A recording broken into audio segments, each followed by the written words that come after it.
Let me start this review by saying I usually don't like horror-related things, but I loved this game. I really don't like getting scared, but what I love about this game is although it definitely has jump scares, it's more psychologically scary than actually throwing a jump scare every couple of minutes, and that's the kind of game I love. That said, this game perfectly captures the feeling of fear with its creepy visuals, its chilling voices, and its eerie ambience. For those who don't know, in Europe this game is called Project Zero, but everywhere else it's called Fatal Frame. I have no idea why that is, because Fatal Frame is a badass name, so I'll be referring to it as such. This is the first Fatal Frame game to come outside of Japan in 10 years, and it didn't disappoint. You play as 3 characters, Yuri, Ren, and Miyu, each investigating what's happening on Mount Hikami. Mount Hikami is a renowned suicide spot, but there's something much worse lurking around the mountain. Suicides aren't quite the cause of death, the shrine maidens of the mountain are. They trap females inside of reliquaries filled with water in order to make them live eternal. Those who stumble upon the mountain and aren't worthy shall never leave to tell people of the mountain, and are essentially brainwashed into committing suicide. However, some were just in the wrong place at the wrong time. A man is driving through the mountain's old tunnels and a ghost scares him on the bonnet of his car, causing him to crash. He gets out of the car in agony, and the ghosts take control of the car to run him over. Each character's story are intertwined and not actually separated. You don't play as one character's story first and then another, but switch throughout the entire story. Chapter 1 and 2 could be playing as Yuri, but Chapter 3 as Ren. They each have their reasons for exploring the death trap which is Mount Hikami. Yuri's friend Hisoka went missing after investigating a missing persons case, and then it escalates from there. Ren has nightmares of a young boy killing a young girl. Traumatized that it might be him, he wants to find out more, and it escalates from there. Miyu wants to search for her mother who has disappeared, and well, it definitely escalates from there. That's all I want to say about the story. I don't want to spoil it for you, since the story is really engaging and you'll be playing this game to find out what happens to our main protagonists. So let's get to the gameplay. You fight the ghosts with a camera called the Camera Obscura. With this, you'll be able to see the ghosts where most can't. The game has 2 ways to play with this. You can either have main control using the Wii U gamepad, where you can see everything through the camera.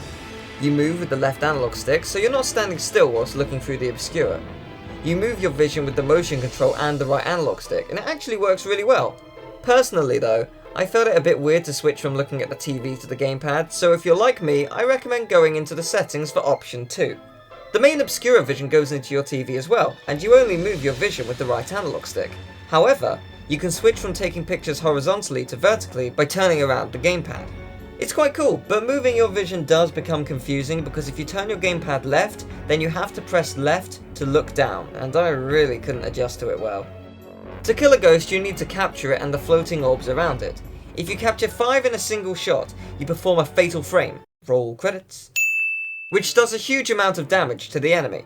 Doing a fatal frame won't kill an enemy, so I recommend locking onto the enemy every now and then to see how much health it has. It shows up in the centre of the screen when you do.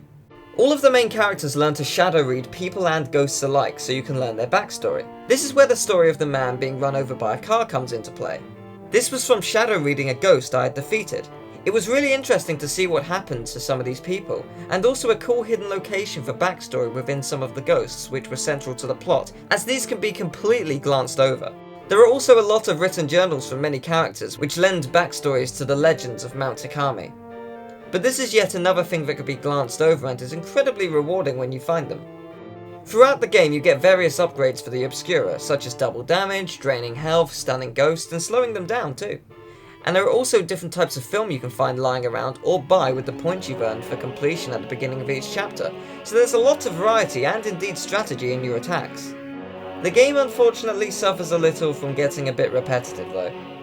The way you kill ghosts is basically the same, even with the variety in the attacks, and you do go to the same locations a few times, even going as far as to pretty much copy and paste one chapter but with a different character and a few different enemies. But besides that, this game is a blast. It's a lot of fun, implements the gamepad functionality really well, has a very engaging story, and genuinely made me want to keep playing despite my fear of horror games. It was also visually stunning, capturing the atmosphere perfectly, whether it was in the moment, through the Obscura, or in a flashback. This game will definitely give you a few frights, but the gameplay and story is what it focuses on, and it does it very well. Overall, I give the game 8.2 out of 10. It's extremely spoopy. Really, Nintendo?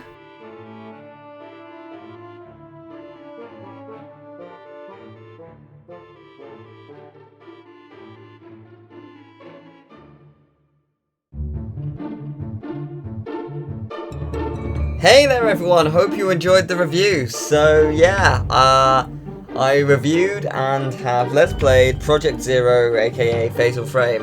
Yeah, the Let's Play will be up on October the 30th because that's when the game comes out in Europe, and I'm not allowed to release it until then. But yeah, October the 30th, expect a, I think, 30-part Let's Play on Fatal Frame 5, Project Zero, Maiden of Black Water, and it's not just me, Dino's with me as well. Not throughout all of it, just throughout a lot of it. Throughout most. There's a few chapters he couldn't make it for, but yeah.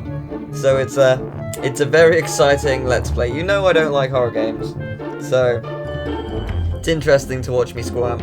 But it's very funny at the same time, so hope you enjoy it. Yeah, if you enjoyed the review, leave a like, subscribe, and I'll see you next time. Bye-bye.